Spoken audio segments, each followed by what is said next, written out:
ገባ ወጣ የሚያረግ ነገር አለ። መለስ ቀለስ የሚያረግ ነገር አለ። በሉቃስ ወንጌል ምዕራፍ 5 ላይ ጌታ ኢየሱስ ክርስቶስ ወደነ ጴጥሮስ ወደ ሆነው ይላል ጀልባ መጣ ይላል። ጴጥሮስ ሌሊቱን ሁሉ ደክሟል፣ ለፍተዋል። የሚያውቁት ሙያ ነው። ጨርሷል ጴጥሮስ። ኢየሱስ ደግሞ ቶሎ የጠፋውን አሳ አልሰጣቸው፣ ቶሎ ያጡትን ነገር አልሰጣቸው። ምንድነው የሰጣቸው? እስቲ ጀልባችሁን አንጡ፣ አንተም ጨርሳል እኔም ልጨርስ፣ አምጣ ጀልባህን። እሺ ጴጥሮስ እየተበሳጨ የተቀመጠ አይመስላችሁ?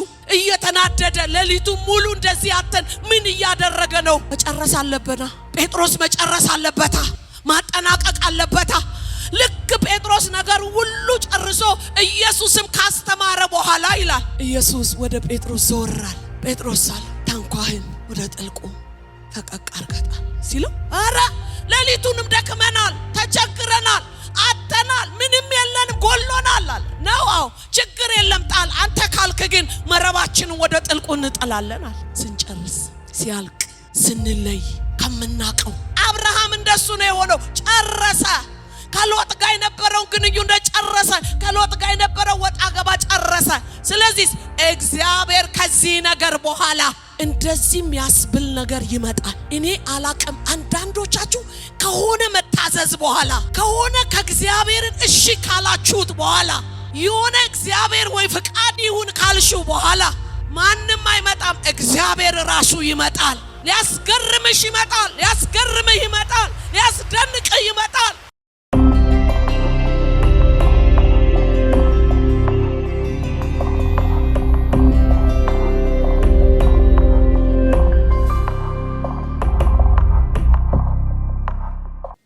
ሃሌሉያ። እኛ ጋር ያለው ስልጣን፣ እኛ ጋር ያለው አቅም የኢየሱስ ስም የተቀባ ነው፣ ክፉን የሚመታ ነው። የእግዚአብሔርን ቃል ማካፈላችሁ በዘፍጥረት 12 ላይ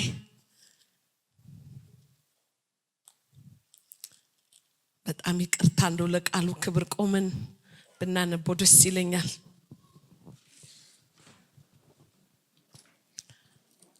ሁላችንም ትዝ ይለናል አይደል? ምዕራፍ 12 ምዕራፍ 13 ምዕራፍ 14 እና ምዕራፍ 15 ተያያዥ ሐሳብ ስለሆነ ምዕራፍ 15 ላይ ያለው ላንብበውና ከዛ ጥቂት እግዚአብሔር በልብ ያስቀመጠውን እናገራለሁ። ቁጥር 1 ላይ ከዚህ ነገር በኋላ የእግዚአብሔር ቃል በራእይ ወደ አብርሃም መጣ እንዲህ ሲል፣ አብርሃም ሆይ አትፍራ፣ እኔ ላንተ ጋሻ ነኝ፣ ዋጋህም እጅግ ታላቅ ነው። አብርሃም አቤቱ እግዚአብሔር ሆይ ምን ትሰጠኛለህ?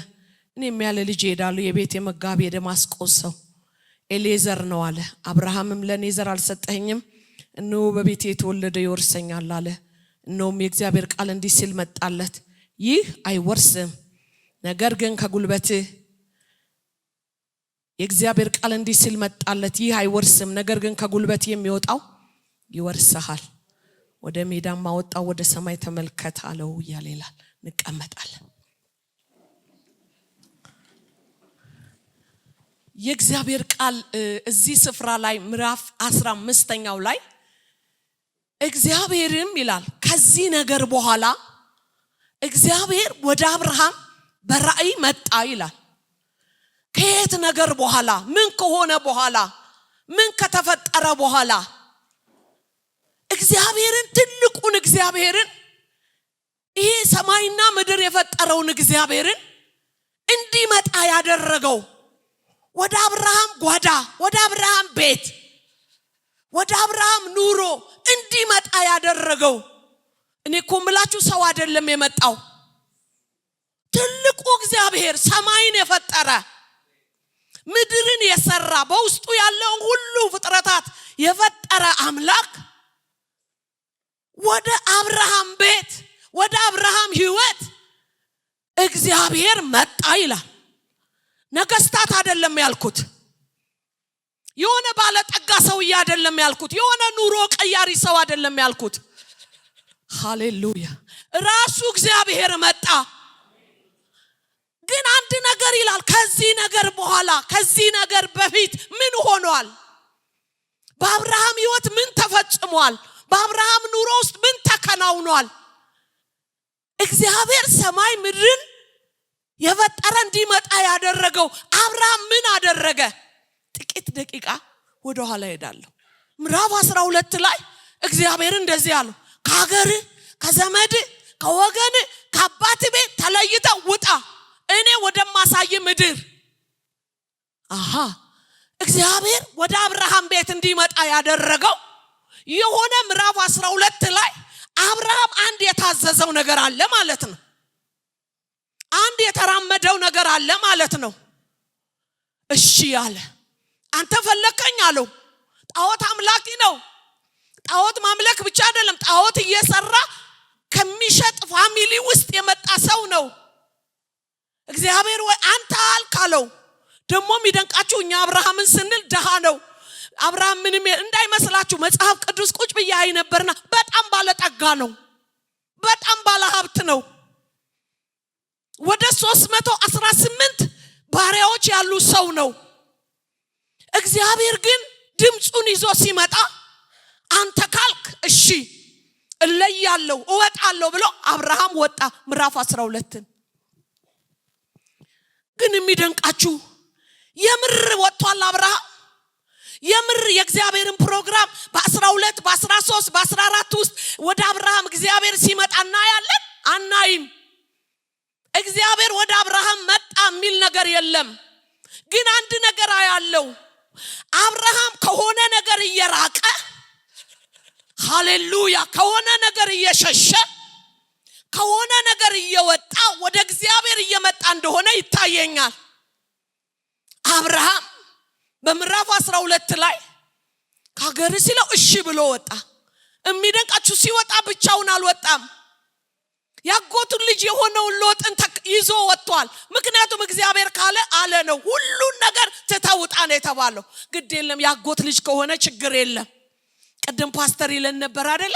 አንዳንድ ነገር በእኛ እንትን ውስጥ ከሆነ ችግር የለም ምንላቸው ትንሽ ምናሽሞነሙናቸው ነገሮች አሉ አይደለ? አብርሃም ችግር የለም ሎጥም ከመጣ ምን ላርግ እንግዲህ ተከትሎ ይመጣል ይላል። ምዕራፍ 13 ላይ በረኞች መካከል ጠብ በሆነ ጊዜ እግዚአብሔር በምዕራፍ 13 አብርሃም ጋር አልመጣም። ግን የሚደንቃችሁ አብርሃም አንድ ነገር አስተዋለ። እኔና እሱ መሃል እንዲህ አይነት ግጭት እንዲህ አይነት ትርምስ እየተፈጠረ ከመጣ ለጉዞዬ የሚያስተጓጉል ነው። ስለዚህ ምን ልናርግ? ና ሎጥ አንተ ሰሜኑ ከፈለክ ሂድ፣ ደቡቡን ከፈለክ ሂድ፣ በቃ ምረጥ፣ አንዱን ነገር ምረጥ። እሺ አብርሃም ከሎጥ ተለየ ይላል ምዕራፍ 13። በእውነት ተለየ፣ በእውነት ወጣ፣ በእውነት እግዚአብሔር እንዲገለጥለት አድርጓል። ምዕራፍ 13 ወጣው አለ። ሎጥንም ተለየው። በቃ ከዚህ በኋላ ብሎ አብርሃም በግብጽ በገባ ጊዜ አንድ ወሬ ሰማ ይላል። በጣም ይደንቀኛል። የወጣን ሲመስለን አልወጣንም፣ የተቀየርን ሲመስለን አልተቀየርንም፣ ጌታን በደንብ ያወቅነው ሲመስለን አላወቅነው። እንደዚህ ያልነበረ ምን ሆነለት? አብርሃም ምዕራፍ 13 ላይ ተለየ። ምዕራፍ 14 ላይ አንድ ነገር ተነገረው። ሎጥ የሚባል ያጎት ልጅ አንድ ነገር ሆኗል። ምን? በሰዶም ምድር ውጊያ በስቶ ሚስቶቹ ቤተሰቡ ብዙ ነገር ተማርኳል ነው። አዎ እንዴነችና ወገቡን ታጥቆ 318ቱን ደግሞ ይዞ ተከትሎ ወጣ ይላል። የወጣው ሰውዬ እግዚአብሔር ለፕሮግራም የፈለገው ሰውዬ ዛሬ እግዚአብሔር በየቤታችን ይፈትሽ። የመልእክቴ ርዕስ ጨርሰው ውጣ፣ ጨርሽና ውጪ። ምታባቢው ነገር አይኑር፣ እሽሩሩ ምንለው ነገር አይኑር፣ በሁለት እግራችን ምንሄደው ነገር አይኑር። እሱ ነው ክብር እንዳና የሚያረገን። በአንዱ አቅጣጫ እግዚአብሔርን፣ በአንዱ አቅጣጫ ደግሞ የራሳችንን ፍቃድ እናረጋለን። አብርሃም ምዕራፍ 14 ላይ ጦሩን አስከትቶ ኧረ ዘራፍ ብሎ ብድግ አለ። ወዴት? ወደ ሰዶም ሄደ። ማንን ሊያድን? ሎጥን ሊያድን። ተለይ ብሎሃል፣ ጨክን ብሎሃል። ምንድነው ምንድበሰበሰው ዛጋ? እኔ እንደ እግዚአብሔር መልእክተኛ ነው የምናገረው። እግዚአብሔር ዛሬ በኢየሱስም ይለየን። የሚለይ መንፈስ ላያችን ላይ ይምጣ። መጨረስ ካረድክ መጨረስ። በቃ ከዛኛው መንደር አለመመላለስ፣ ገባ ወጣ ለማለት። እሁድ የጌታ ሰኞ ደግሞ የኛ አንሁን። እሁድ የጌታ ሰኞ ደግሞ የነንትና አንሁን። የእግዚአብሔር ሕዝብ አሁን ደስ አይልም መልካችን። በመስሪያ ቤት ደስ አይልም። እኔ አንድ ሰው ሲናገር ሰምቻለሁ። ከ35 ከ40% በላይ በሚኒስቴር ደረጃ ክርስቲያኖች እንደምንበዛ፣ በትልልቅ ፖዚሽን እንዳለን። የመጨረሻ በእኛ ዘመን ደግሞ የሌብነቱ፣ የዝርፊያው፣ የንጥቂያው ልክ ደግሞ በእኛ ዘመን ነው አይደል የሆነው። ዛሬ ግን እጆችን ታነሳለህ። እግዚአብሔር መለየትን ያደርጋል። አንተ ካልተለየህ ሚለይ ሰይፍ ይመጣል። ሚነጥል ሰይፍ ይመጣል። ለይልኝ የሚል እጅ ይመጣል። አብርሃም አልወጣም። አሁንም በሰዶም እጅ ነው። አሁንም በሰዶም ጋር ጉድ ይላል። ከዛስ የሰዶም ንጉስ የሳሌም ንጉስ መጣና እንደዚህ ያለው፣ አብርሃም ሆይ በቃ አንተ ጀግና ነህ፣ ቤታችንና ዳንክ ትውልዳችንና ዳንክ። ስለዚህ አንተ በቃ የሚያስፈልገን ልስጥህና እነዚህን ባሮች ለኔ ስጠኝ፣ አገልጋዮች። ኖ ምዕራፍ 14 ላይ ከእንቅልፍ እንደሚነቃ አብርሃም ነቃ። አይ አለው፣ እኔ ወደ ሰማይ አምላክ እጆቼን አንስቻለሁ። እግዚአብሔርን የምጠብቅ ሰው ነኝ። አንተ እንደምትለው አይነት ሰው አይደለሁም። ከዚህ በኋላ ካንተ ጋር ግንኙነት የለኝም። ጨርሻለሁ። እስቲ ጨርሳለሁ በሉ። ጨርሳለሁ በሉ። ጨርስ ወንድሜ ጨርስ። ሚጎትት ነገር አለ። ገባ ወጣ የሚያረግ ነገር አለ። መለስ ቀለስ የሚያረገን ነገር አለ። በሉቃስ ወንጌል ምዕራፍ 5 ላይ ጌታ ኢየሱስ ክርስቶስ ወደነ ጴጥሮስ ወደ ሆነው ይላል ጀልባ መጣ ይላል። ጴጥሮስ ሌሊቱን ሁሉ ደክሟል፣ ለፍተዋል። የሚያውቁት ሙያ ነው። ጨርሷል ጴጥሮስ። ኢየሱስ ደግሞ ቶሎ የጠፋውን አሳ አልሰጣቸው። ቶሎ ያጡትን ነገር አልሰጣቸው። ምንድነው የሰጣቸው? እስቲ ጀልባችሁን አንጡ። አንተም ጨርሳል፣ እኔም ልጨርስ። አምጣ ጀልባህን። እሺ። ጴጥሮስ እየተበሳጨ የተቀመጠ አይመስላችሁ? እየተናደደ ሌሊቱ ሙሉ እንደዚህ አተን ምን እያደረገ ነው? መጨረስ አለበና ጴጥሮስ መጨረስ አለበታ።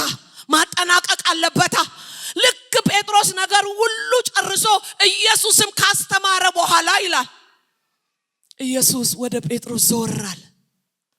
ጴጥሮስ አለው ታንኳህን ወደ ጥልቁ ፈቀቅ አርገጣል ሲለው፣ አረ ሌሊቱንም ደክመናል፣ ተቸግረናል፣ አተናል፣ ምንም የለንም፣ ጎሎናል አለ። ነው አዎ ችግር የለም ጣል። አንተ ካልክ ግን መረባችንን ወደ ጥልቁ እንጥላለን አለ።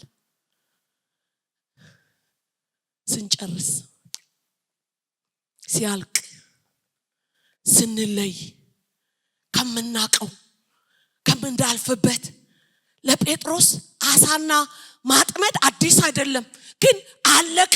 ውስጡ አለቀ። ሌሊት ሙሉ ደከመ። ምንም ነገር የለም። አብርሃም እንደሱ ነው የሆነው። ጨረሰ። ከሎጥ ጋር የነበረው ግንኙነት ጨረሰ። ከሎጥ ጋር የነበረው ወጣ ገባ ጨረሰ። ስለዚህ እግዚአብሔር ከዚህ ነገር በኋላ እንደዚህም ያስብል ነገር ይመጣል።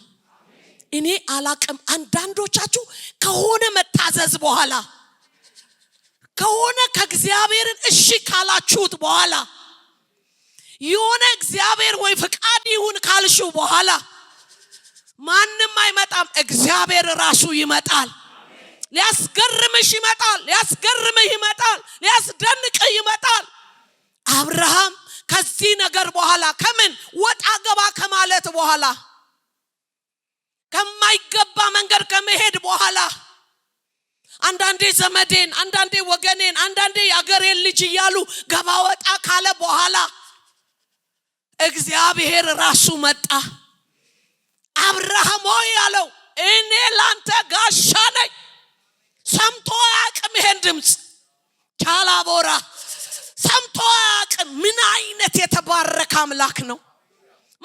ራሱ ወረደ መጣ እግዚአብሔር ለምን እኔ መልእክት አለኝ ነግራቸዋለሁ ስለዚህ ምክንያት ስለምትተውት ምክንያት ራሱ እግዚአብሔር ይመጣል አንዳንድ ነገር እግዚአብሔር የለበትም ብለሽ ሄደሻል አንዳንድ ነገር እግዚአብሔር ስለሌለበት አልበላም አልጠጣም አላረግም አላገባም አልሄድም አልራመድም ብለሻል ይመጣል ሲመጣ ደግሞ ልጅ አይደለም የሰጠው ለአብርሃም ልጅ ነው ችግርህ ነቀፋ ይመጣብህ ልጅ ነው አይዞ ይሄው ልጅ አላለው እኔ ላንተ ጋሻን አትፍራ ቻልቶላ በጣም ይደንቃችሁ በጣም ይገርማችሁ እነዚህ በጣም እግዚአብሔርን እየታዘዙ ፈቃዱን ለማድረግ የጨከኑ የሚሄዱ ሰዎች እነሱ ብር ብሰጣቸው ኖ መኪና ብገዙላቸው ኖ ዋጋቸው ራሱ እግዚአብሔር ነው ዋጋ በእኔ ዘንድ እጅግ ታላቅ ነው ይሄ ጨክኖ የወጣ ሰው ቆርጦ የወጣ ሰው ወስኖ የወጣ ሰው ባለጠግነትን እንቢ የዘመዶቼ ያለውን ግንኙነት እንቢ ብሎ የጨከነውን ሰው እግዚአብሔር በምዕራፍ 15 ላይ መጣለት እኔ ላንተ ጋሻን አትፍራ ይሄ ያየህ የምትፈራው ሰው አለ ኤሌዘር ይወርሰኛል ብለ ነው ቤት ውስጥ ጉድ የሚለው ሰው ነው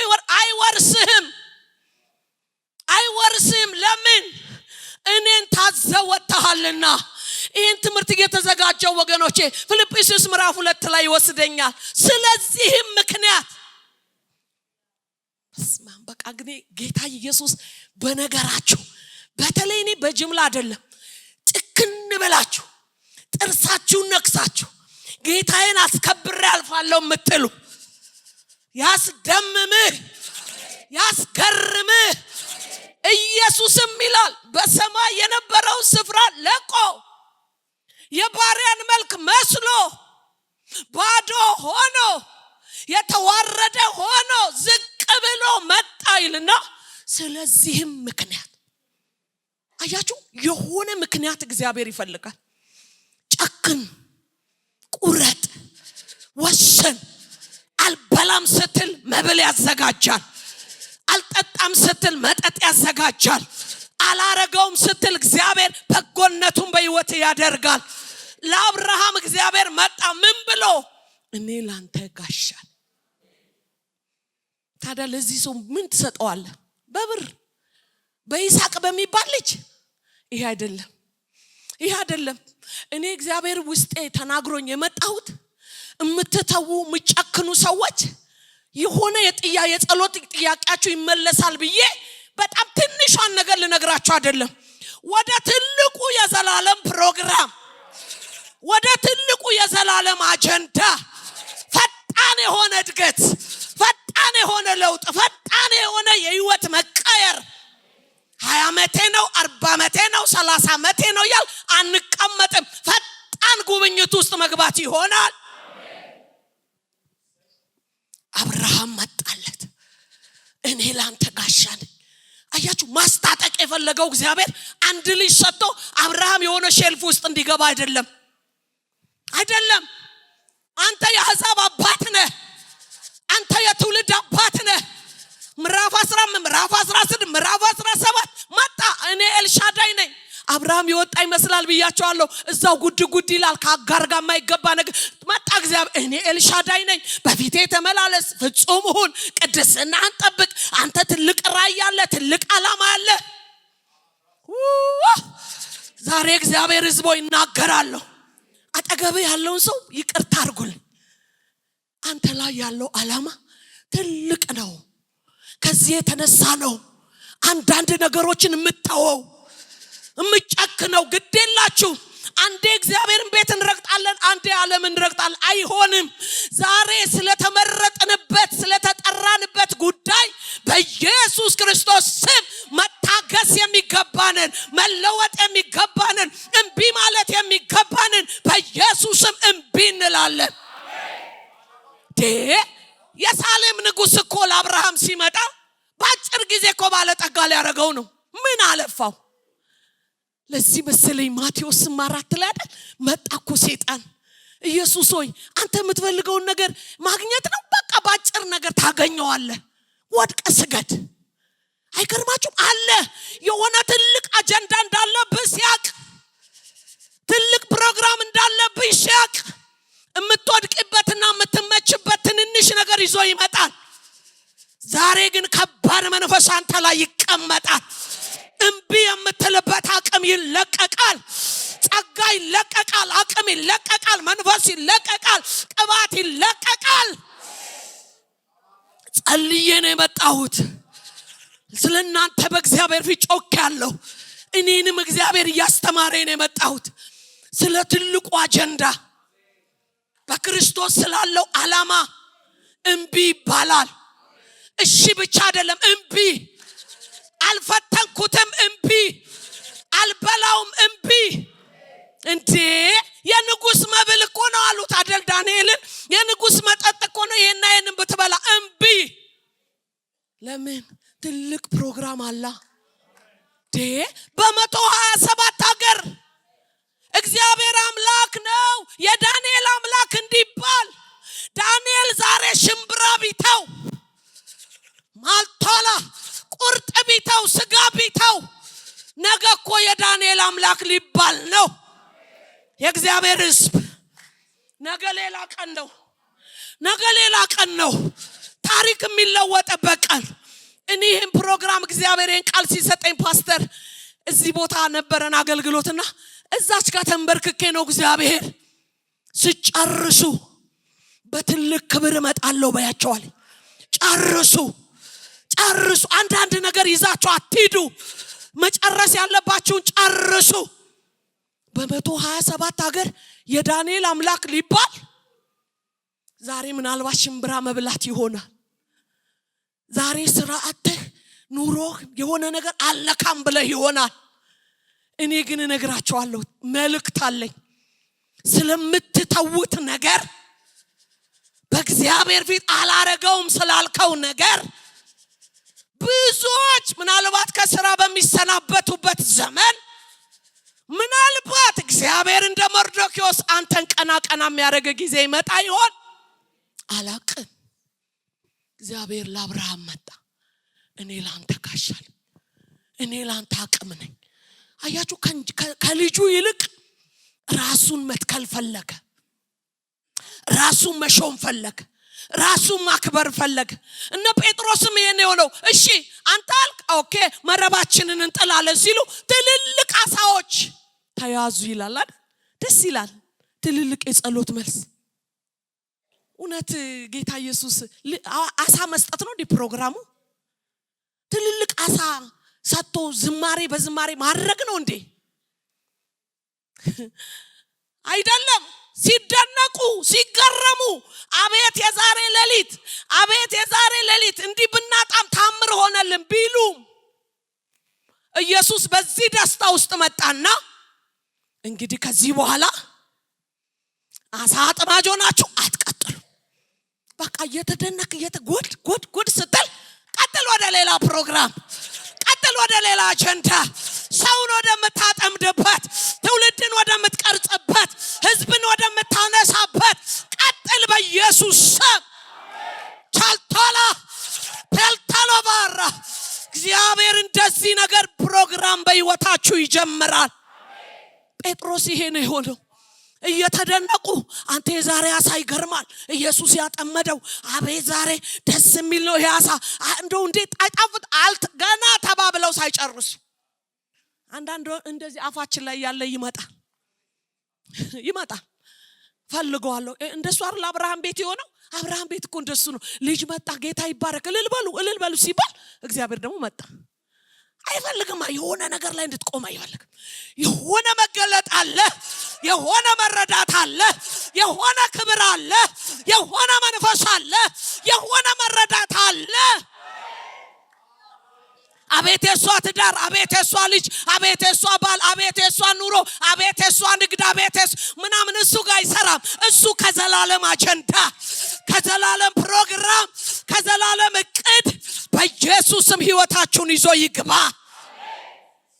ገና ሳይጨርሱ ምስጋና ነው ተብሎ ሳይጨርሱ እግዚአብሔር መጣ። አምጣው ይሄንን በጣም እንትን ያልክበት አምጣ። እግዚአብሔር በእውነት ሊያርድበት ነው እንዴ? ሊገልበት ነው እንዴ? እኔ ዛሬ ነገራችኋለሁ። ከዚህ ነገር በኋላ እግዚአብሔር መጣ። ከነ ጴጥሮስ ድካም በኋላ እየጸለይኩ ነበር ማታም። እውነት አንዳንዶቻችሁ በምታውቁት ስራ ውስጥ በለመዳችሁ ስራ ውስጥ መረብ አጣጥባችሁ የተቀመጣችሁ እግዚአብሔር ነገር ታሪካችሁን ይቀይራል። ግን የሚደንቃችሁ እዛ ጋር እየተደነቃችሁ እንድትቀመጡ አይደለም። ሌላ ሰው አጥማች ኢየሱስ የሞተበት ክርስቶስ የመጣበት እሱ አጀንዳ ውስጥ እንድትገባ እግዚአብሔር በጎነትን ያደርጋል። መጣ ለነ ጴጥሮስ። ጴጥሮስ አቤት እየተደነቅ እየተገረምክ አትቀመጥ። አሁን በቃ ሰው አጥማች አልክ። አያችሁ ቅልል ይላል፣ ክብድ አይለንም። ስት ሲባል ቀደም ሲወንድ ማይሰል ስት ሲባል አይከብድም። እኔ ጥቂት የኔን የህይወት ምስክርነት ታውቃላችሁ። እግዚአብሔር በህይወቴ በጣም ብዙ በቃ አርጄ እንድወጣ አርጎኝ ነው ያስጨከነኝ። እንዶ ዝም ብዬ ላያችሁ ላይ የመጣው የጮክ አይደለም። አውቃለሁ፣ ፔኑን አውቃለሁ፣ ስሜቱን አውቃለሁ፣ ችግሩን አውቃለሁ። ግን የሚደንቃችሁ ከክብር ወደ ክብር ከኃይል ወደ ኃይል ይሄ ነው የምትገባው ወንድሜ። ዛሬ እግዚአብሔር አንድ ነገር እያለን ነው። ጨርሱ። እስራኤል ከግብጽ ይሁዳም ከእንግዳዝ በወጣ ጊዜ ባህር እየሸሸች አየህ ስትጨርስ ሲለቅ የግብጽ መንፈስ ዓለማዊነት ሲለቀኝ እኔ እዚህም ቤተክርስቲያን በጣም ወደው በቤተክርስቲያኔ 3-4 አመቴ ነው እዚህ ከመጣው ታውቃላችሁ። ግን በጣም ደስ ይለኛል። እዚህ ቦታ ላይ ኢየሱስ ነው የሚሰበከው። የሆነ በቃ ምንም የማባበል ድምጽ የለም። ፓስተር ጌታ ይባርክ። ቀድምም ሲሪየስ አቋም ስለያስክኛም አቋም ይዘናል፣ ተስማምተናል። ኢየሱስ ጌታ ነው። ቀኝ እጃችንን ሰጥተናል። ኢየሱስ ትልቁን ነገር የከበረውን ነገር የተወደደውን ነገር በአብርሃም ህይወት ቀጠለ፣ በነ ጴጥሮስ ህይወት ቀጠለ። ትልቁ ፕሮግራም አሳ መስጠት አይደለም። ትልቁ ፕሮግራም ልጅ መስጠት አይደለም። በአብርሃም ቤት ትልቁ የዘላለም ፕሮግራም የሚደንቃችሁ ለመጀመሪያ ጊዜ አብርሃምም ዕብራዊ ተብሎ ተጠራ ይላል። ሰውየው ጣዖት አምላኪ ነው፣ ግን ስሙ ተለወጠ። ኢየሱስ ጌታ ነው።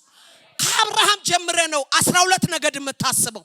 አብርሃም ይስሐቅ ያዕቆብ ብለ አለማለት አትችልም። ያ ጣዖት አምላኪ፣ ያ መናፍስት አምላኪ፣ ያ ጣዖት እየቀረጸ የሚሸጠው አብርሃም ዕብራዊ ተባለ ይላል። ለመጀመሪያ ጊዜ ስም ሊለወጥ ነው፣ ታሪክ ሊቀየር ነው፣ ነገር ሊለወጥ ነው። እዚህ የመጣ ነው ወገኖቼ። እግዚአብሔር የተለያየ እንቆቅልሻችንን ይፈታል አውቃለሁ። ግን ከዛ በላይ እንደታስቡ መስሪያ ቤት ላይ ተጽዕኖ እንዲጨምር ሰሞኑን በአሜሪካን ሀገር የተገደለውን ሰው አያችሁ አይደል? ዓለምን በሙሉ የሞተው አንድ ነው። ዓለም በሙሉ ሽፍት አረገ። የግብረ ሰዶም ተከታይ፣ የሌዝቢያውነት ተከታይ፣ የተለያየ ትውልድ በቸርች ላይ አንድ ሽፍት የነበረ ወደ 2 ሽፍት። እንኳን በህይወት እያለህ በለው እስቲ ያጠገብ ሞትህ ራሱ ታሪክ ቀያሪ ነው። እኔ ለዛ ክብር ነው ማጫችሁ፣ ለዛ ክብር ነው መመኛችሁ፣ ለዛ ክብር እግዚአብሔር የሚጠቀምባችሁ፣ መንፈስ ቅዱስ የሚሰራባችሁ፣ ስራ ቦታ ላይ፣ ትምህርት ቤት፣ በተለያየ ቦታ በኢየሱስም ተጽዕኗችሁ ይጨምር። በሉ ጠጡ ሞቱ አይደለም የኔ ታሪክ። የኔ ታሪክ ኢየሱስ ያለበት፣ ክርስቶስ ያለበት፣ መንፈስ ቅዱስ ያለበት ታሪክ ለዋጭ እግዚአብሔር ባንቺ ህይወት መንቀሳቀስ ይጀምራል። ግን ከምን በኋላ? ከመጨከን በኋላ፣ ከመቁረጥ በኋላ፣ ከመወሰን በኋላ፣ አልሰርቅም ስቲ፣ አልዋሽም ስቲ፣ አላመነዝርም ስቲ፣ የማይገባ ነገር ውስጥ አልገባም ስቲ፣ ይሄ ነገር አይመጠነኝም ስቲ፣ ልጅ አክብራኛለች፣ ልጅ አክብራኛለች፣ እወርዳለሁ። ይመጣል። እግዚአብሔር የብድራት አምላክ ነው። ብድራትን ይከፍላል። አንርመጥመጥ፣ ይቅርታ አድርጉልኝ። ርምጥምጥ አንበል። የማይገባ ነገር ውስጥ አትግባ እንጂ እግዚአብሔር ይመጣል። መርዶክዮስ መች አስቦ ንጉሱን ከሆነ ዘመን ከኩዴታ ያዳነው እኮ መች አስቦ መች ገምቶ የሆነ ሲመካከሩ ነው ያዳነው። የሆነ ቀን ግን ለካ መጽሐፍ ተጽፏል። የሚደንቃችሁ የመርዶክዮስ ታሪክ አይሁድን ነው የለወጠው። መቼ ቀን እንደሚመጣልህ አታውቅም። መቼ ቀን በር እንደሚንኳኳ አታውቅም። ግን አንድ ነገር ልንገራችሁ፣ እንጨርስ። አንዴ እግዚአብሔርን ነገር፣ አንዴ የዓለምን ነገር፣ አንዴ ጤነኛ ሐሳብ፣ አንዴ ደግሞ ክፉ ሐሳብ ይዘን አንሄድ። አብርሃም በምዕራፍ 14 መጨረሻው ላይ እጆቼን አለ ወደ ሰማይ አምላክ አንስቻለሁ። እኔ በፍጹም አንተ የባረከው ሰው እንድባል አልፈልግም። ነገ ታሪኬ ይቀየራል። እኔ በዚህ ዘመን እንደ አሳፍ አንዳንዴ እኔ የምፈተናለሁ። የአንዳንድ ሰዎችን ህይወት ሳይ ሹት ነው፣ እንደ መብረቅ ነው። በቃ ኑሯቸው ብሎ እኔ ምን እየሆንኩ ነው? ምንድነው? ልጆቼ፣ ቤቴ፣ ትዳሬ ምንድነው? የት ነኝ ያለሁት ነው? የሆነ በቃ ተዘግቶ ነው ወይስ አላየው? የሚበልጠውን ይዘን የሚበልጠውን እያየን አሳፍ አለኩ አየዋል። ድካም የላቸው፣ ሞት የለባቸው፣ ጭንቅ የለባቸው። ቀናው አለ። ከዛስ ወደ እግዚአብሔር መቅደስ ገብቼ እስክንበረከክ ለካ በፊቱ መሆን ሲጀምር ለካ ስጋት ላይ ያሉት እኔ ሳልሆን እነሱ ናቸው። አትቅና። የኃጢአተኞችን መንገድ አይቼ ቀናው አለ አይደል? አትቅና ወንድሜ። ኢየሱስ ይመጣል። ጌታ ይመጣል። መንፈስ ቅዱስ ይመጣል። ግን አንድ ነገር ልበላችሁ፣ ጨርሱ። አንዳንድ ነገሮችን ቁረጡ። ኤልሳ እንደሱ አይደል ያለው? ኤልያስ ሆይ ጨርሼ ልምጣ አለው። ጨርሼ እኔ የሚጎተተኝን ነገር ጨርሼ ልምጣ። የሆነ አቃጥዬ ልምጣ። የሆነ ሰብሬ ልምጣ። ምን አረኩ? ደግሞ ትክክለኛ ሰው መሰላችሁ? ኤልያስ እንደ እብድም ነገር ነው እኮ። ከባድ ሰው ነው። አብሮ መሄድም ለሱ ከባድ ነው። ግን ምን አረኩ? እኔ ነክቶታል እኮ ነክቶታል። ለየት ያለ መንፈስ ወድቆበታል። ባለ ሀብቱ ባለጠጋው ኤልሳ 12 ጥማድ በሬ በ12ኛው በሬ ያርስ ነበር ይላል። እሱም ያርሳል፣ ብዙዎች 11ዱም ያርሳሉ። ግን የሆነ መጎናጸፊያ ወደቀበት። ከዛስ እንዴ ልሂድና እናት አባቴ ልሰናበት፣ እነዚህ የሚያስቸግሩኝንም አርጄ ልምጣ ሲል ምን አረኩ? ራሱ እኔ እንደዚህ ቢለኝ እመለሳለሁ? ትመለሳላችሁ? ሄደ፣ አረደ።